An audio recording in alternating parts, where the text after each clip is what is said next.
Renard, rusé mais affamé, rôde près d'une abbaye de moines. Il y espère y dérober quelque chose à manger.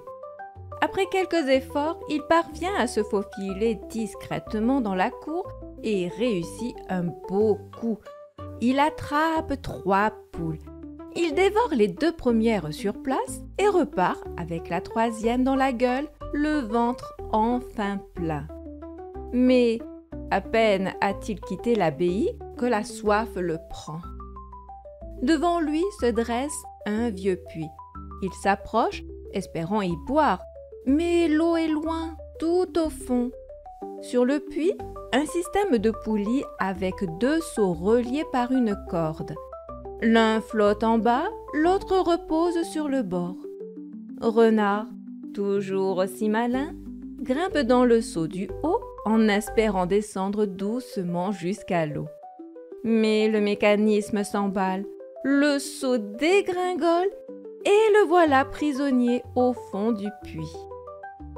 Pendu à la corde, trempé, il se voit déjà condamné. Mais soudain, le destin lui sourit. Son vieil ennemi, Isengrin le loup, arrive par hasard, affamé lui aussi.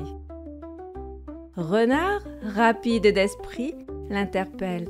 « Isengrin, c'est moi, Renard, mais je ne suis plus vraiment en vie, je suis au paradis. Regarde autour de moi, de l'eau claire, des poules grasses, de la paix. Je suis sauvé. » « Au paradis ?»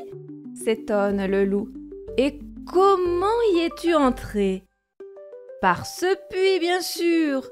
Il suffit de monter dans le seau du haut. Si tu es digne d'entrer, tu descendras facilement. » Isengrin, naïf, s'exécute. Il grimpe dans le seau pendant que Renard, plus léger, remonte lentement.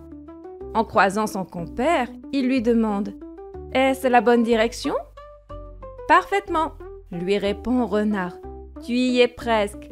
Profite de ton paradis. » Renard atteint le sommet, bondit hors du seau et disparaît aussitôt en ricanant.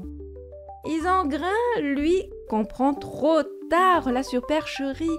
Il est coincé au fond, trompé comme un débutant. Le lendemain matin, les moines découvrent le loup dans leur puits. Pensant à un voleur, ils le rouent de coups, le laissent à moitié mort puis l'abandonnent. Ramené à la maison par son fils, Isengrin jure vengeance contre Renard, le maître absolu de la ruse et du mensonge.